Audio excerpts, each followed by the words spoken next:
포피의 손을 잡아요. 포피의 귀를 기울여요. 마음을 열고 포피와 친구 되면 당신의 눈이 되어 세상을 보여드려요.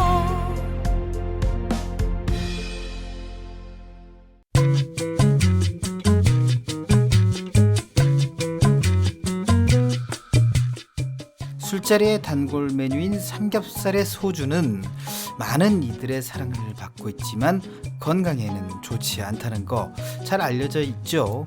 술과 함께 기름진 음식을 먹게 되면 소화기에 부담을 주고 술의 알코올 성분이 기름진 안주의 지방 합성을 도와서요, 몸속의 지방이 과도하게 생산될 수 있습니다.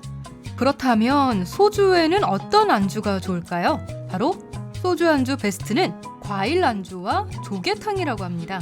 알코올 도수가 높은 소주는 몸에 열을 올리는 작용을 하기 때문에 고기 등의 기름지고 무거운 음식보다는 차가운 성질을 가진 과일이나 채소류를 안주로 먹는 것이 좋고요. 한국건강관리협회는 간 건강에 좋은 술안주로 모시조개와 바지락 같은 조개류를 탕이나 무침으로 먹는 것을 추천했습니다. 조개류에는 비타민과 간 기능에 좋은 성분이 다량 함유되어 있고 피로 해소를 돕는 타우린 성분도 풍부하게 들어있기 때문이죠. 네, 그리고 빈속에 술을 마시게 되면 알코올이 빠르게 흡수되고 위와 간에 자극을 주기 때문에 속을 든든히 채우고 술을 마시는 게 중요하고요. 수시로 물을 마셔주는 것도 도움이 되는데, 물은 혈중 알코올 농도를 희석하고 포만감을 느끼게 해줘서 과음을 예방하는 효과가 있습니다. 네, 앞으로 소주엔 과일과 조개탕 잊지 마세요. 5월 10일 화요일 내 손을 잡아요. 출발합니다.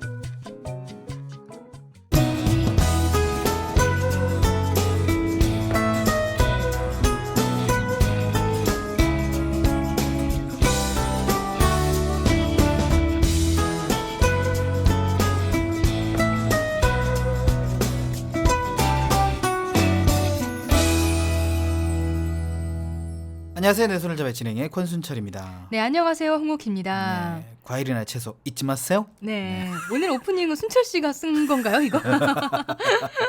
어제도 드셨다면서요? 네, 어제 회식이 좀 있었어요. 네, 그래서 좀 조개탕 먹었나요? 아니요, 물을 많이 마셔줬습니다. 맞아요. 그것도 중요하죠. 네, 제 노하우가 물을 마시는 거거든요.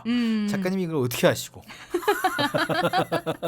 딱 이렇게. 네, 써주셨네. 근데 과일은 좀 저한테는 좀 안 맞는 것 같아서 그랬고요. 왠지 과일을 안주로 시키기에는 좀 아깝지 않아요? 어제 저희가 이제 샤브샤브 뷔페라고 해가지고 갔는데 과일이 있었어요. 오렌지를 안주로 딱 했는데 뭔가 이물감이 들더라고. 소주를 넘겼는데 또 물이 넘어가니까 그게 약간 그렇더라고요. 소주에는 좋긴 한데 먹기에는 좀 역시 소주에는 삼겹살이 최고다라는.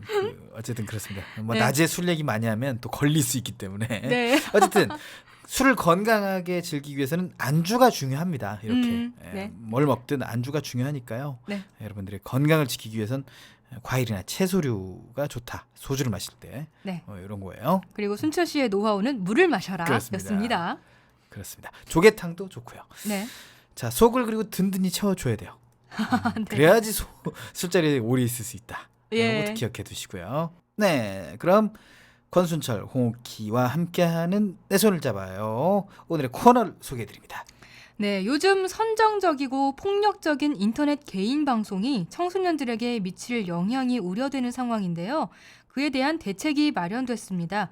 오늘 이야기 톡톡에서는 유해 환경으로부터 청소년들을 보호할 제2차 청소년 보호 종합 대책에 대해 알아봅니다. 네, 지난 시간 이 숙면에 대한 오해를 풀어보는 시간 가졌었잖아요. 오늘 권순철의 노하우에서는 꿀잠을 부르는 비법, 숙면의 방법에 대해 알려드립니다. 홍옥희의 그림 읽어주는 여자에서는 지난 시간에 이어 나비파의 에두아르 비아르의 작품들에 대해 얘기 나눠보겠고요. 이국제의 정보 톡톡에서는 잠잘 때 왼쪽으로 자면 생기는 신체 변화 7가지에 대해 전해드립니다. 내 손을 잡아요서는 여러분의 많은 참여를 기다리고 있습니다. 네, 참여할 수 있는 방법은 다양합니다. 페이스북에서 KTV 국민방송 인터넷 라디오를 검색하면 저희 페이지가 나오는데요. 그쪽으로 메시지 주시거나 아니면 인터넷에서 포피 채널을 검색하면 블로그를 통해서도 참여가 가능합니다. 많이 참여해 주세요.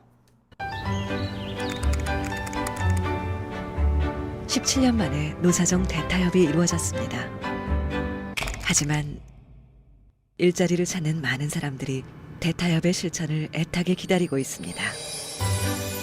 그들의 일자리가 빈자리가 되지 않도록 반복되는 쪼개기 계약은 사라져야 합니다. 일하고 싶으면 2년 더 일자리가 보장되어야 합니다. 재취업의 기회가 확대되어야 합니다. 대한민국 모두가 원하는 일자리를 찾을 수 있도록 노동개혁 입법을 응원합니다.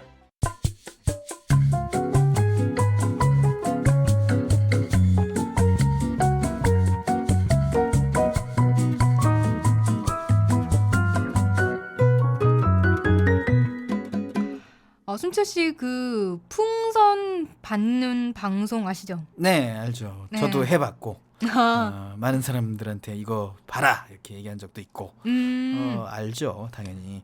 그 풍선도 풍선, 받아보셨고? 받아봤죠. 오, 네. 네네. 그 풍선을 많이 받으면 돈도 많이 벌 수 있다고 하고 네네네. 뭐 요즘 인기죠. 그래서 그쵸. 억대를 받는 방송 진행자도 있다고 하고 뭐 네. 그래요.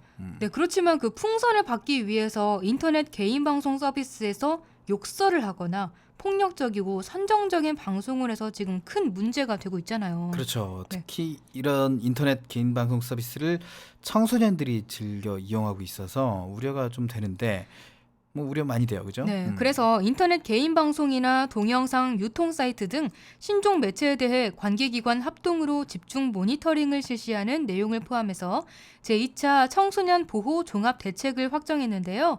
이번 종합 대책은 청소년이 건강하고 안전한 대한민국 실현이라는 비전과 유해 환경 개선 및 청소년 피해 예방을 목표로 마련됐습니다.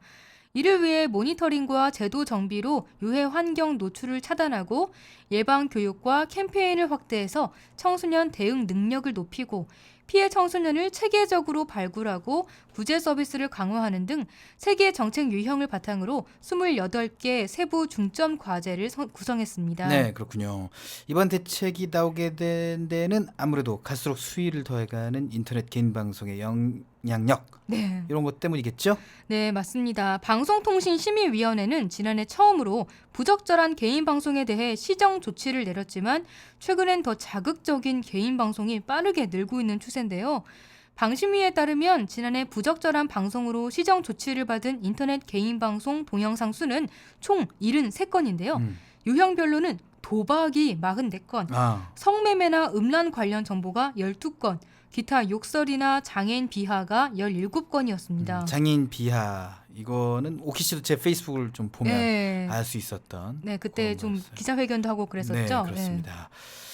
지난해 처음으로 개인 방송에 대해 시정 조치를 내린 건데 73건이면 뭐 적은 숫자는 아닌 것 같은데 제가 볼 땐 이 수치보다도 더 많은 게 있는데 적발이 안 됐을 뿐이지 않나 이런 생각도 들어요. 네, 그죠? 네.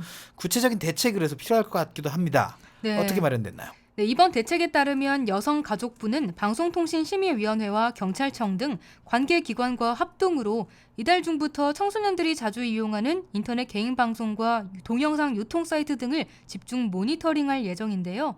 모니터링을 통해 인터넷이나 스마트폰으로 유통되는 불법, 음란 매체물 등을 끝까지 추적해서 차단하는 등 단속도 강화하기로 했습니다. 방송통신심의위원회와 간행물윤리위원회, 게임물관리위원회, 영상물 등급위원회, 청소년보호위원회 등 심의기구 간에도 정보 공유와 협력을 강화해서 신종 유해 매체에도 신속히 대응한다는 방침입니다. 네, 그렇군요. 사실 그동안 인터넷이나 스마트폰으로 유통되는 영상들의 경우에는 이런 감시와 관리에서 어느 정도 벗어나 있었는데 앞으로는 좀 달라질 것으로 예상이 됩니다. 네. 청소년 보호를 위해 또 어떤 대책이 포함되나요? 네, 이번 대책을 통해 인터넷 직거래 등을 통한 유해 약물 판매 모니터링을 확대하고 전자담배 등 신종 유해 약물의 불법 통신 판매에 대한 단속도 강화하게 되고요. 청소년 유해 환경 접촉을 차단하기 위해서 관계기관 합동으로 성매매 등이 의심되는 변종업소에 대해 신속히 청소년 유해 업소로 지정해서 관리를 강화하기로 했습니다. 순철 씨도 혹시 들어보신 적 있으실지 모르겠어요. 키스방이나 유리방, 귀청소방, 마사지방, 립카페 뭐 이런 것들 들어보셨나요? 네, 뭐 남자다 보니까. 네. 뭐 사실 저 솔직히 아지 않습니까, 그죠? 네, 그렇죠. 저는 여기서 특히 귀청소방이 정말 몰랐거든요. 아, 그렇군요. 네, 놀랍더라고요. 이와 같은 그런 신종 업체 대부분이 유사 성행위를 제공하고 있는 것으로 알려졌지만 현재 청소년 유해 업소로 지정된 곳은 키스방과 유리방, 성인 PC방, 인형 체험방, 휴게텔, 대딸방 등에 불과하다고 합니다. 네. 그래서 여가부는 청소년보호위원회 심의 후 즉시 여가부 고시 재개정을 추진해서 즉시 청소년 유해 업소로 고시할 방침이에요. 청소년 유해 업소로 지정되면 업주는 청소년을 고용하면 3년 이하의 징역형이나 2천만 원 이하의 벌금형에 처해지고 청소년을 출입시키기만 해도 2년 이하의 징역형이나 1천만 원 이하의 벌금형을 받게 됩니다. 매체나 유해 약물로 피해를 입은 청소년들을 치유하고 지원하는 방안도 마련됐나요? 네, 피해 청소년의 체계적 발굴과 구제 서비스 강화와 관련해 치유와 지원 프로그램을 더욱 강화하기로 했는데요. 유해 약물 중독 청소년을 발굴하고 치료 지원 체계도 구축하게 됩니다. 유해 약물 중독을 조기에 선별 검사를 해서 치료 지원을 확대하고 정신건강증진센터와 중독관리 통합지원센터, 청소년 쉼터 등 지역 내 관계기관 간 협력 체계를 강화할 방침입니다. 인터넷이나 스마트폰 과다 사용 위험이 있는 취약계층 청소년은 가정 방문 상담을 강화할 예정인데요. 스마트폰 유해 정보 차단 소프트웨어 보급을 활성화하고 사이버 안심존 운영 학교를 331개 교에서 531개 교로 확대하게 됩니다. 그리고 인터넷과 스마트폰 이용 습관 진단 조사를 학교 밖 청소년까지 확대하고 연간 총 600명이 참여할 수 있는 건전 게임 문화 가족 캠프를 열고 4개 권역에서는 게임 과몰입 힐링 센터를 운영할 계획이라고 합니다. 매체나 유해 약물로 피해를 입기도 하지만 사실 학교 폭력이나 가정 폭력과 같은 폭력의 피해를 입는 청소년들도 좀 많잖아요, 그렇죠? 네, 그렇죠. 폭력 피해 청소년 조기 발견을 위해 청소년 전화 1388, 사이버 상담, 아동학대 신고 전화 112, 학교 폭력 신고 전화 117 등의 운영을 활성화하고 홍보도 강화하고요. 아동보호 전문기관은 현재 55개소에서 2개소를 더 늘릴 예정입니다. 그리고 소아과를 비롯해 대형 병원 학대 아동 보호팀과 업무 협약을 통해 피해 아동에게 전문적인 치료도 지원하게 되고요. 아동 재학대 방지를 위한 가족 기능 회복 프로그램도 운영할 방침입니다. 예방 교육도 물론 이루어지겠죠? 네, 청소년들이 스스로 유해 환경에 적절히 대응할 수 있도록 예방 교육도 강화됩니다. 먼저 스마트폰 등을 통한 언어 폭력 예방을 위해 사이버 폭력 예방 선도 학교를 2018년까지 450개로 확대해서 운영하게 되고요. 청소년 스스로 폭력과 왕따 문제를 해결할 수 있도록 청소년 자치 활동에 대한 지원도 강화해 나가기로 했습니다. 청소년 출입금지, 제한업소의 사업주 단체와 지자체 등과 업무 협약을 체결하는 협력도 강화할 계획입니다. 네, 특히 이번 종합대책의 내용 중에서는 배달업에 종사하는 청소년에 대한 실태조사를 실시한다는 내용도 주목을 좀 받고 있어요. 왜 그런가요? 네, 여가부는 고용노동부와 합의를 거쳐 10대 청소년이 몰리는 배달 대행업계 실태를 들여다보고 근로보호 방안을 마련하겠다는 방침인데요. 배달 대행업에 종사하는 배달원은 근로기준법상 근로자가 아닌 개인사업자로 분류되고 있어요. 과거에는 음식점에서 배달원을 근로자로 고용하고 고정된 월급을 지급했지만 최근에는 배달원이 각각 배달 대행 업체를 통해 일감을 따내고 건당 수수료를 챙기는 형태로 네. 일한다고 합니다. 그렇죠. 이 건당 수수료 저 당해봤어요. 아. 실제 가격보다 한 400원 좀 더 패스트푸드 배달 받을 때. 아, 네네. 더 그렇습니다. 받는 거군요. 그렇습니다. 배달업이 사고 위험도 있는 위험한 일이기도 한데 그런 형태라면 배달원이 법률상 근로자가 아니기 때문에 안전사고가 나도 법적 보호를 받지 못하겠어요. 그죠? 예, 그렇죠. 법률 사각지대인 셈인데도 각종 구인 구직 사이트에만 가면 손쉽게 배달 대행 일자리를 구할 수 있기 때문에 10대 청소년이 많이 몰리고 있습니다. 그래서 실태 조사를 통해 배달 청소년들을 보호할 수 있는 방안을 마련하겠다는 방침이죠. 청소년들 스스로 권익을 잘 챙기고 문제가 생겼을 때 도움받을 수 있는 방법도 잘 알고 있어야 할 텐데 교육이 무엇보다 더 중요할 것 같은데요. 네, 그렇죠. 많은 청소년들이 아르바이트 등을 하면서 최저임금을 받지 못하거나 임금 체불 등의 피해를 겪고 있지만 자신들의 권리를 행사하지 못하는 경우가 많아서 노동계와 시민단체에서는 일찍부터 노동권 교육의 필요성을 강조해 왔는데요. 이번 대책에 따르면 2018년부터 중고교 필수 과목 교과서에는 청소년의 근로 권익과 직업 윤리 관련 내용이 담기게 됩니다. 지금까지 노동 관련 교육은 고용 안정 등의 주제에 한정돼 있었는데요. 교과서는 현재 집필 중으로 단결권과 단체 교섭권, 단체 행동권 등 노동 3권과 노동권 침해 사례, 구제 방법, 청소년 노동권 등이 담길 예정이고요. 현재 특성화고를 중심으로 실시 중인 찾아가는 근로권익 교육은 올해 하반기부터 일반 중고교부터 학교 밖 청소년으로까지 확대됩니다. 네, 우리 청소년들을 보호하는 건 어른들의 책임이죠. 청소년들이 안전하고 건전하게 자랄 수 있는 환경을 조성하기 위해서 정말 우리 어른들이 꾸준히 관심을 가지고 노력해야 할 것 같습니다. 내 손을 잡아요에서는 여러분의 많은 참여를 기다리고 있습니다. 알고 싶은 정보가 있다, 방송에 참여해보고 싶다, 함께 나누고 싶은 사연이 있다, 모두 좋습니다. 페이스북에서 KTV 국민방송 인터넷 라디오를 검색하면 저희 페이지가 나오는데요. 주저하지 마시고 저희에게 메시지 보내주세요. 그리고 인터넷에서 포피 채널을 검색하면 블로그를 통해서도 참여가 가능합니다. 네, 방송을 들을 수 있는 방법도 알려드릴게요. KTV 국민방송 홈페이지와 모바일 앱 팟빵으로 접속하면 실시간으로 들을 수 있습니다. 그리고 유튜브를 통해서도 만날 수 있고요. 혹시 실시간으로 진행되는 방송을 놓친 분들은 팟캐스트 서비스를 이용하면 다시 들을 수 있습니다.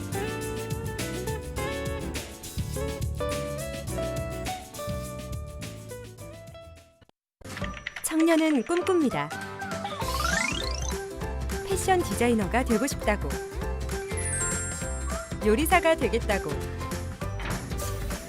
IT 전문가가 꼭 되고 싶다고. 우리는 이 청년들의 꿈에 날개를 달아주고 싶습니다. 청년희망재단, 대한민국 청년을 응원합니다. 청년 희망 아카데미, 청년 취업의 길잡이가 됩니다. 여러분의 기부로 청년 희망을 응원해주세요.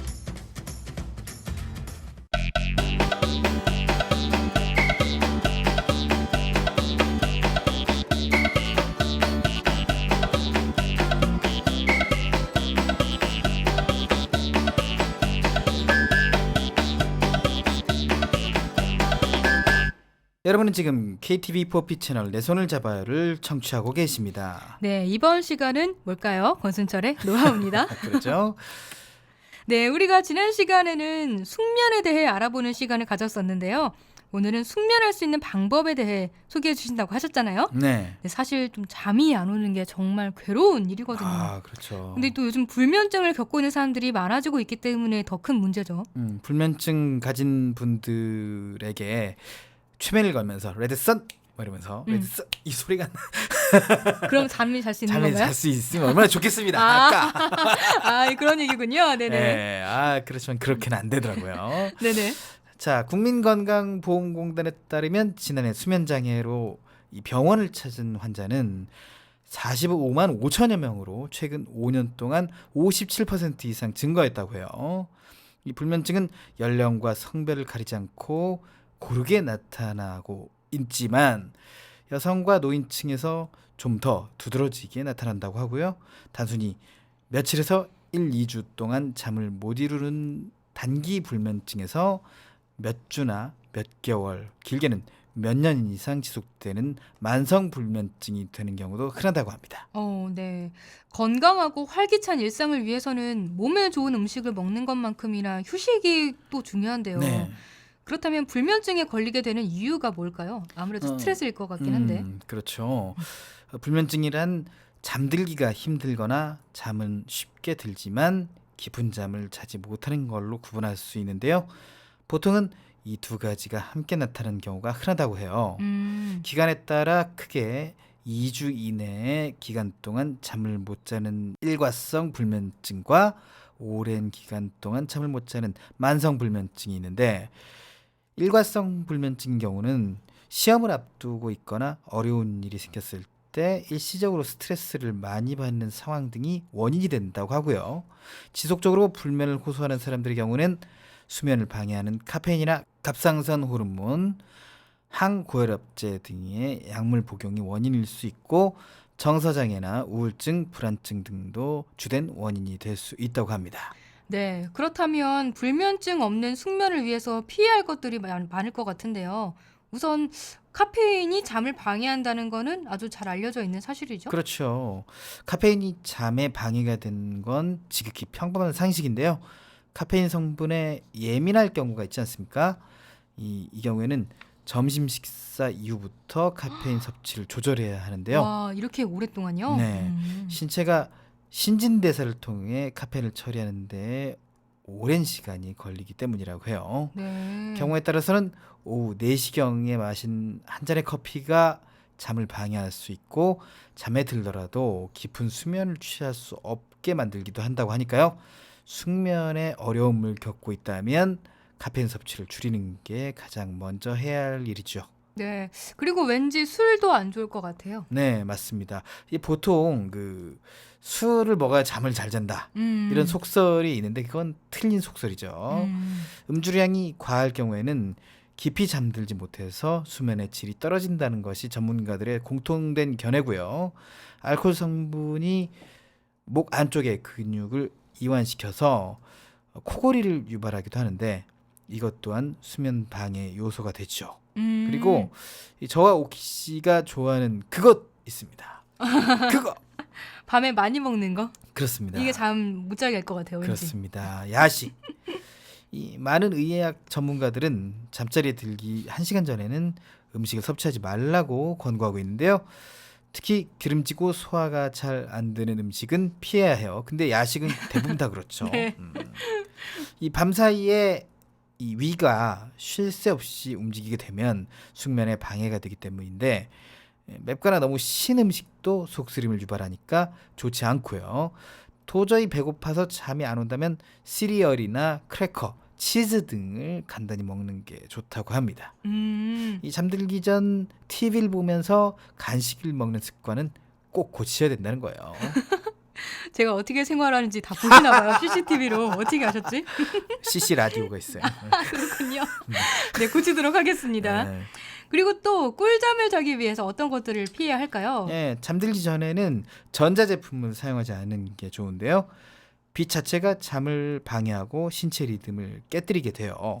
특히 전자제품에서 나오는 블루라이트는 숙면에 가장 큰 장애물이 되는데요. 자기 전에 TV나 스마트폰을 보는 건 마음을 안정시키기보다는 자극하기 때문에 잠에 드는 것을 방해하게 된다는 거예요. 잠이 드는 거.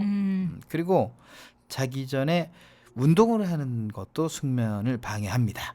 운동을 하고 나면 그동안 올라갔던 체온과 심장박동, 호흡 속도를 정상으로 올리기까지 많은 시간이 소요가 된다고 하는데요. 그래서 운동 직후에 바로 잠을 청할 경우에는 빠르게 잠에 들기가 힘들어지는 거예요. 네. 잠들기 전에는 전자제품과 과격한 운동을 피해야겠네요. 네. 네, 그러면 숙면에 도움이 되는 건 어떤 게 있을까요? 일찍 잠드는 데에 이 문제가 있다면 신체 리듬을 정상으로 되돌리는 게 우선인데요. 그러기 위해서는 매일 같은 시각에 잠들고 일어나는 게 중요하고요. 숙면에는 낮 시간 동안 햇볕을 쬐는 게 도움이 된다고 합니다. 그리고 왜냐면 이게 햇빛 노출이 따라서요. 멜라토닌 호르몬의 양이 조절되는데, 멜라토닌 수치가 올라가면 졸림을 느끼고 부족하면 잠이 잘 오지 않기 때문에 충분한 햇빛을 쬐는 게 좋아요. 그렇군요. 그리고 또 잠자리에 들 때 바로 실천할 수 있을 만한 잠 잘 오는 방법은 뭐가 있을까요? 잠이 들지 않는다면 지압을 한번 해보시는 건 어떨까요? 어. 눈썹 사이를 20초간 손가락으로 꾹 누르는 과정을 3번 정도 반복해 주시는 것도 좋고요. 오른발 왼쪽 무릎 위에 올려두고요. 엄지발가락과 검지발가락 사이를 손가락으로 지압하는 것도 숙면에 도움이 된다고 합니다. 그리고 명상을 하는 것도 숙면을 위한 방법으로 추천되고 있는데요.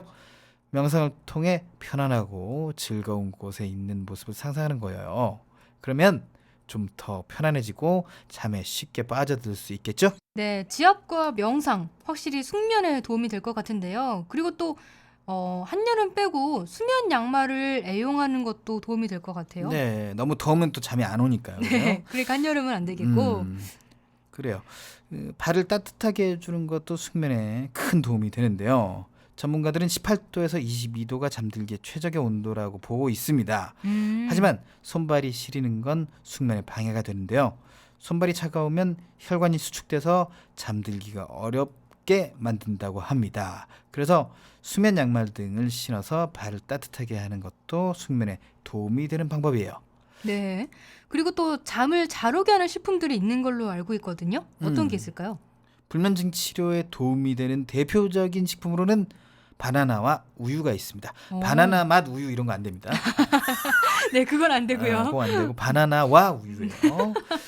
이 바나나는 칼륨과 마그네슘을 많이 함유하고 있는데 이 영양소들은 근육을 풀어주는데 큰 효과가 있는데요.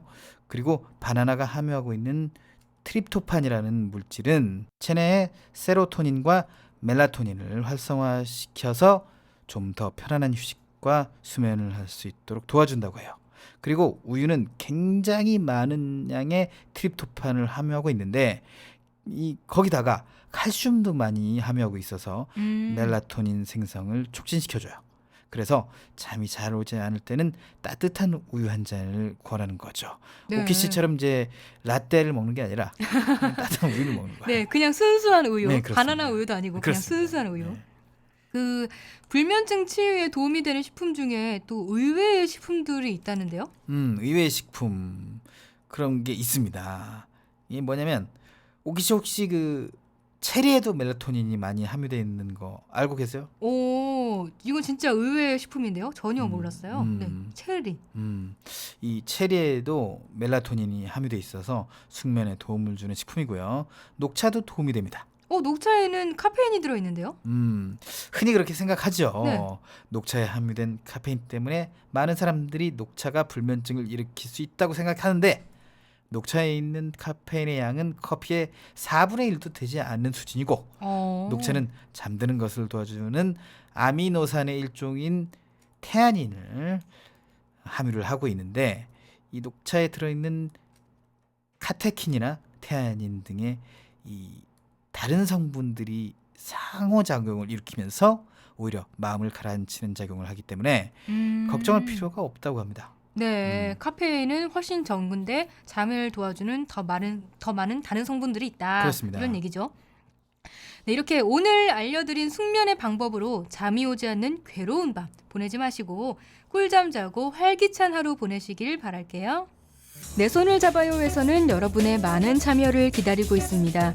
알고 싶은 정보가 있다, 방송에 참여해보고 싶다, 함께 나누고 싶은 사연이 있다, 모두 좋습니다. 페이스북에서 KTV 국민방송 인터넷 라디오를 검색하면 저희 페이지가 나오는데요. 주저하지 마시고 저희에게 메시지 보내주세요. 그리고 인터넷에서 포피 채널을 검색하면 블로그를 통해서도 참여가 가능합니다. 네, 방송을 들을 수 있는 방법도 알려드릴게요. KTV 국민방송 홈페이지와 모바일 앱 팟빵으로 접속하면 실시간으로 들을 수 있습니다. 그리고 유튜브를 통해서도 만날 수 있고요. 혹시 실시간으로 진행되는 방송을 놓친 분들은 팟캐스트 서비스를 이용하면 다시 들을 수 있습니다.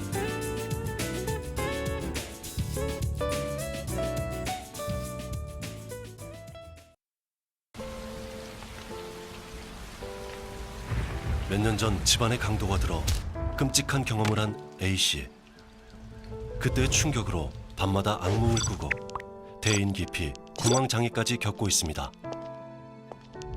피해 발생 후 범죄 피해자들이 겪는 충격과 공포, 심리적인 고통을 없애기 위해 법무부에서는 피해자와 그 가족을 대상으로 심리치유 전문기관인 스마일센터를 운영하고 있습니다.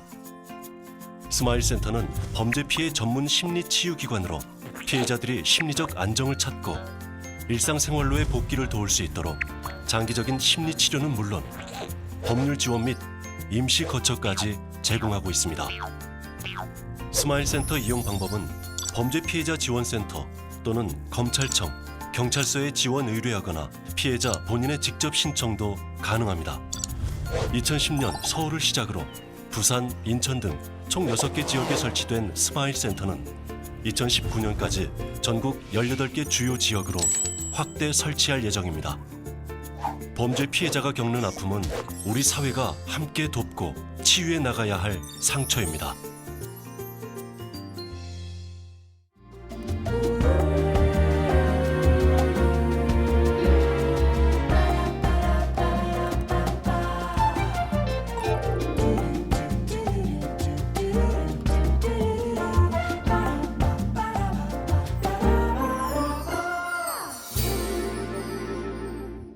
네, 이번 시간 그림 읽어주는 여자입니다. 오늘은 어떤 명화 만나볼 거예요? 나비파 네. 그림이죠? 오늘은 나비파 화가 두 번째 시간입니다. 에두아르 비아르의 작품들을 만나볼게요.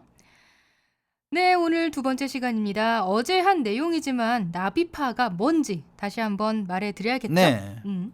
어떤 건지 참 궁금한데 나비파가 이 나비 곤충 얘기하는 거 아니라는 거. 예언자. 네, 예언자라는 이야기가 제일 기억에 남습니다. 그렇죠. 가장 임팩트가 있었죠. 그렇죠. 순철 씨 말대로 나비파의 나비는 히브리어로 예언자를 뜻하고요. 우리가 그 미술 분야에서 한 획을 긋는 선지자, 선구자가 되겠다는 그런 포부에서 이런 이름을 짓고 출발한 거고요. 나비파 화가들이 어떤 미술 사조에 반대해서 나왔었는지도 기억하시나요? 인상주의였던가요? 네, 맞습니다.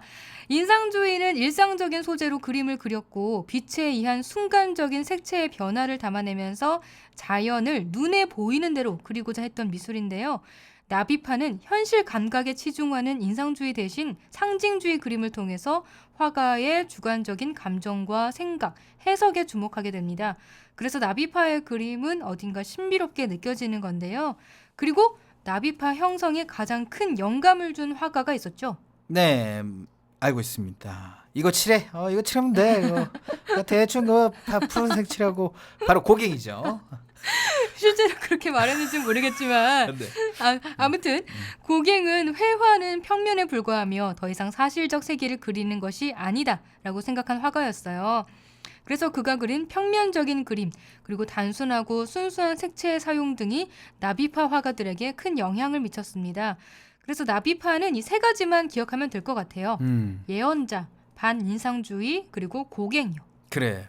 그럼 에두아르 귀아르 얘기해봐야 될 것 같죠. 그죠? 네. 어떤 화가인지 얘기를 좀 해보죠. 네, 일단 생애를 간략하게 말하면요. 1868년 프랑스 퀴소에서 태어나 1877년에 파리로 이주해서 살았습니다. 그런데 아버지가 15살 때 돌아가셔서요. 드레스를 만드는 재봉사로 일했던 어머니 손에서 자랐어요. 그리고 결혼하지 않고 평생 어머니와 함께 살았다고 합니다. 또 그의 삼촌은 직물 디자이너였어요. 가족들이 모두 옷에 관련된 일을 하고 있죠. 귀아르는 1886년에 줄리앙 아카데미에 입학합니다. 줄리앙 아카데미.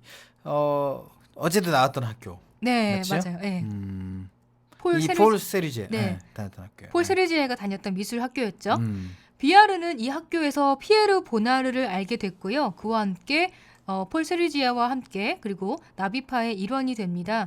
어제 폴 세리지에 얘기하면서 세리지에가 고갱과 함께 그린 작품을 줄리앙 학교에 다니는 친구들과 함께 보고 뜻을 같이 한 사람들과 나비파를 만들었다라고 말했었는데요. 네. 그만큼 이 줄리앙 아카데미가 나비파 형성에 중요한 역할을 한 장소예요. 뷰아르는 자신보다 한 살 많은 보나르와 친구로 지내면서 보나르와 함께 나비파의 주축 멤버가 됐는데요. 보나르는 목요일에 소개할 화가예요. 네. 그래서 보나르가 어떤 화가인지는 목요일에 더 자세히 알려드릴 기회가 있겠습니다. 네, 나비파 화가들을 얘기할 때 앞서 말한 세 가지 외에 줄리앙 아카데미도 빠질 수 없는 요소인 것 같은데. 네, 그것도 그렇죠. 모두 줄리앙 아카데미 출신 화가들이었으니까요. 음. 그리고 제가 아까 비아르의 생애를 소개하면서 좀 미리 흘리고 온 얘기가 있었어요. 속된 말로 밑밥을 깔았다 뭐 이런 말이 있는데 그 엄마는 재봉사였고 삼촌은 직물 디자이너였다 이 얘기를 했는데요. 네. 엄마면 몰라도 제가 굳이 왜 삼촌의 직업까지 얘기를 했을까요? 그러게요. 그때 당시 직물 디자이너라는 직업이 굉장히 전문적인 직업이었나요? 옷과 관련된 일을 했던 이런 엄마와 삼촌 덕분에 비아르도 자연스럽게 옷과 그리고 옷감과 패션에 관심을 가졌기 때문이에요. 그래서 비아르는 그림을 그릴 때도 옷의 무늬와 스타일 등 패션을 강조해서 그렸습니다. 게다가 비아르는 대부분 작품 제목을 지을 때 인물이 입고 있는 옷에 관련한 제목을 지었어요. 예를 들어서 줄무늬 드레스, 검은 드레스, 검정 벨트 뭐 이런 식으로요. 포인트 되는 옷에 그 이름을 지은 거죠. 네, 그렇군요. 그럼 그림 그릴 때 옷에 신경을 좀 엄청 썼겠는데요, 그죠? 네, 그렇죠. 비아르는 정말 다양한 패션 스타일을 그렸어요. 또 옷의 질감뿐만 아니라 벽의 무늬까지 그런 뭔가 장식에 들어가는 요소를 굉장히 실감나게 그린 걸로도 유명합니다. 그런 면에서 비아르도 장식적인 그림을 그렸던 나비파의 특징이 드러나는 거죠. 여기서 장식적인 그림이라는 거는요, 오직 미적인 목표를 위해서 그린 그림을 말해요. 말 그대로 장식용이라고 그냥 생각하시면 될 것 같아요. 네. 단순하게. 집안을 장식할 때 예쁜 걸로 우리가 장식을 하잖아요. 네. 뭐 그런 느낌이 드는 그림이라고 보면 돼요. 장식용 그림.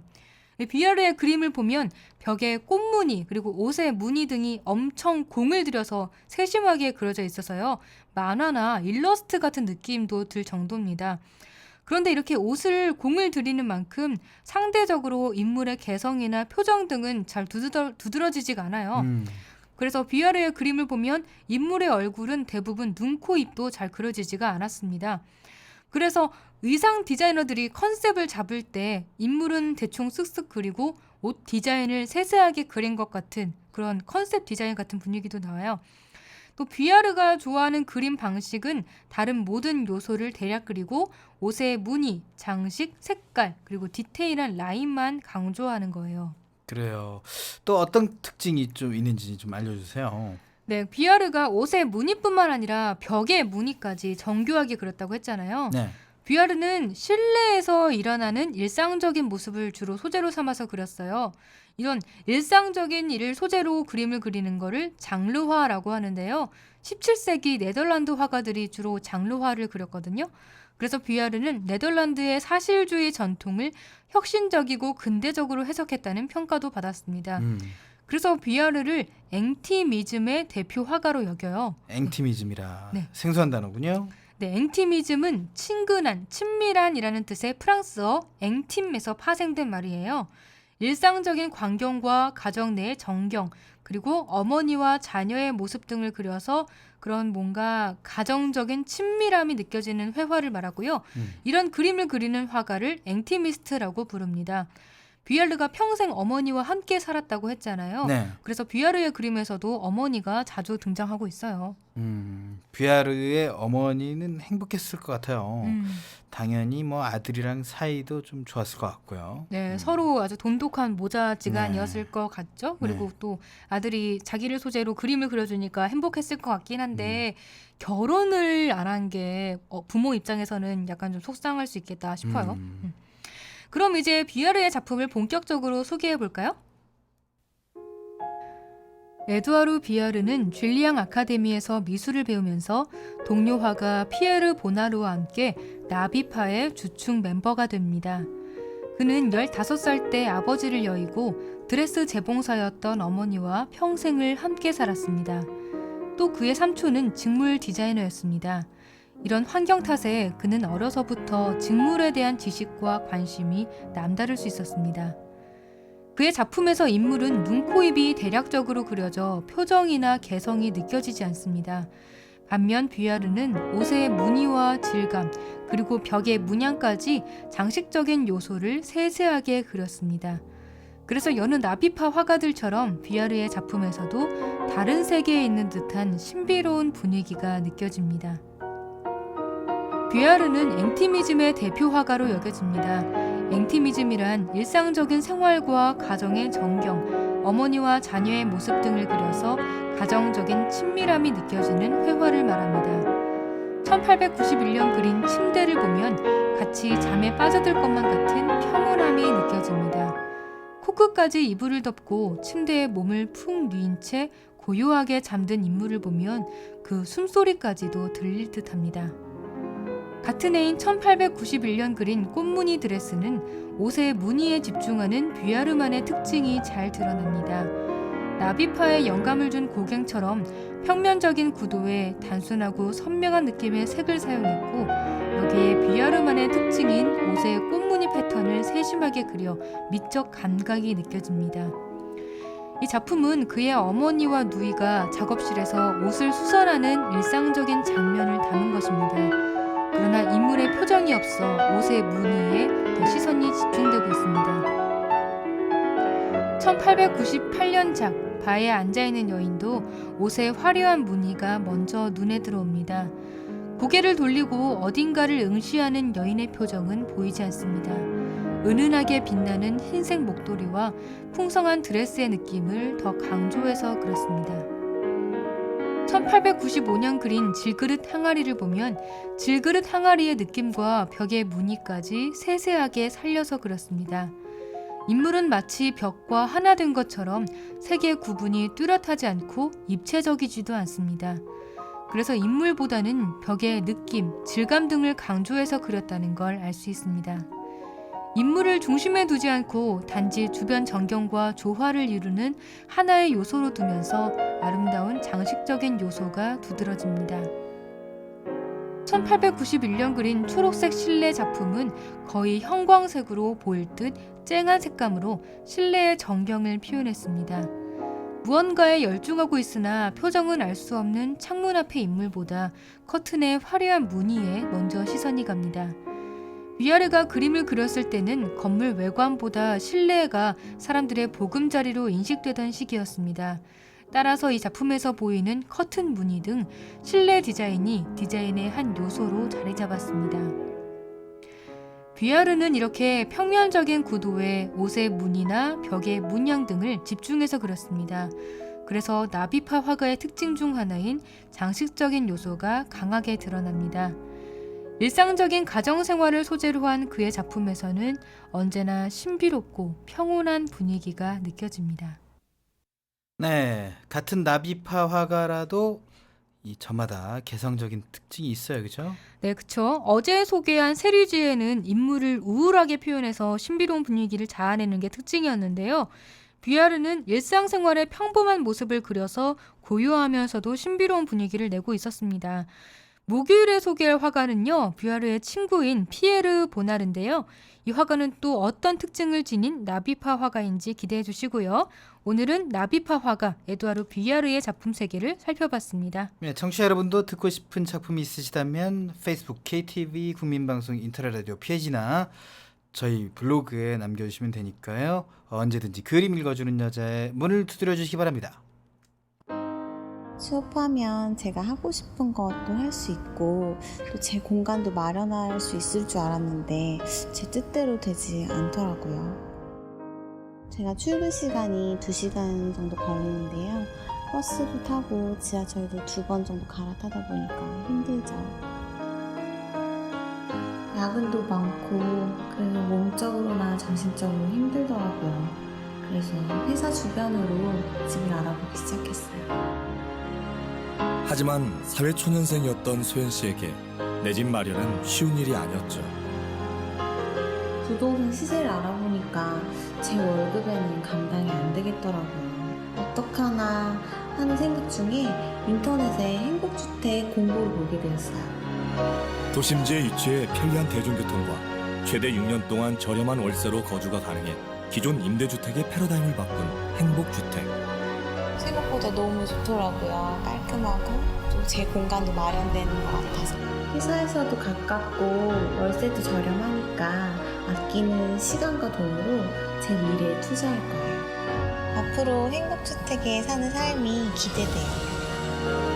청춘의 꿈을 키워줄 행복 디딤돌 행복주택이 젊은이들의 꿈과 희망을 응원합니다.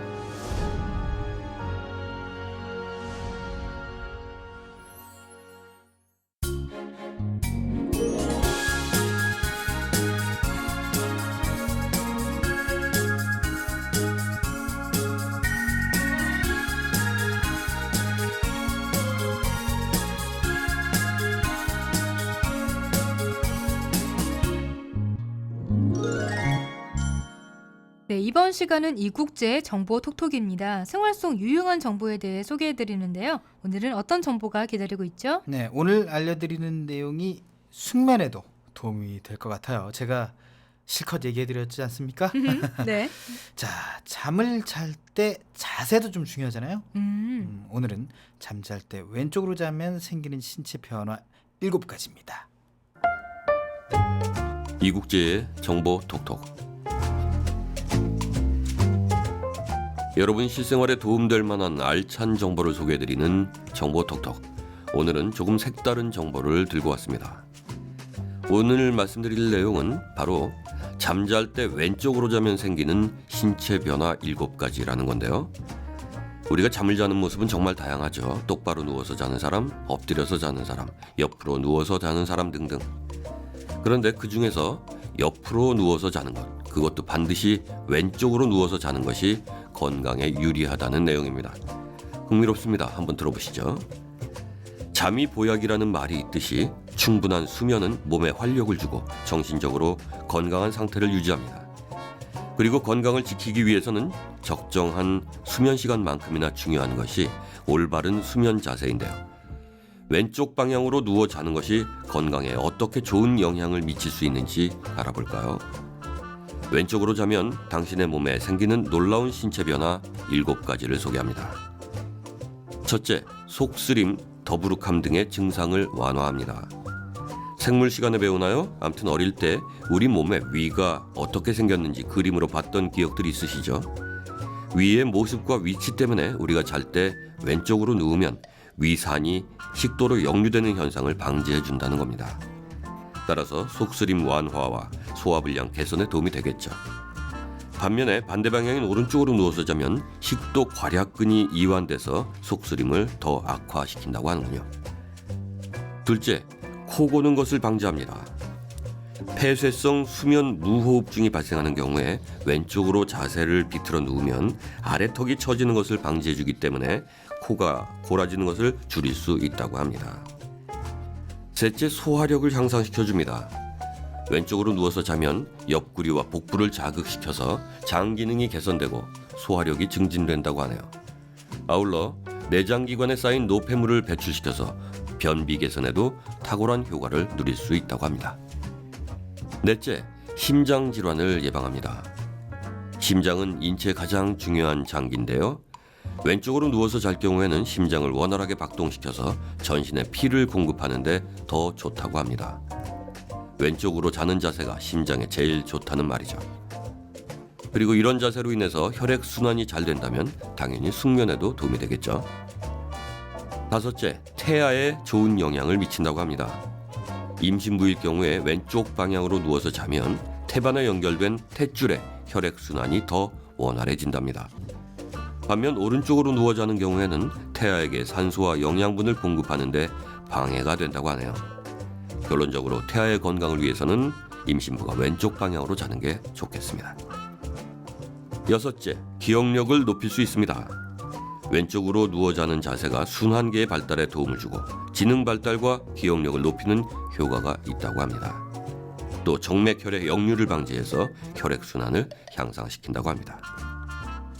일곱째, 독소를 배출해줍니다. 왼쪽으로 누워 자는 자세는 림프계의 순환을 도와서 몸에 쌓인 독소를 배출해주고 혈액순환을 돕는다고 합니다. 그리고 혈액의 공급이 원활해지면 얼굴이 붓고 피부가 푸석해지는 것을 방지할 수 있다는군요. 네, 정보톡톡 오늘은 왼쪽으로 누워서 자는 습관이 우리 인체에 어떤 좋은 영향을 끼치는지 살펴봤습니다. 사실 그동안 잠잘 때의 자세에 별로 신경을 안 쓰고 지내왔는데요. 이 정보를 접하고부터는 저도 의식적으로 왼쪽으로 누워 자려고 해봤습니다. 그 결과 다른 거는 몸으로 직접 느끼기 어려웠지만 속쓰림이나 더부릭한 느낌은 확실히 줄어드는 게 느껴지더군요. 네, 오늘 말씀드린 정보가 여러분의 건강에 도움이 되길 바랍니다.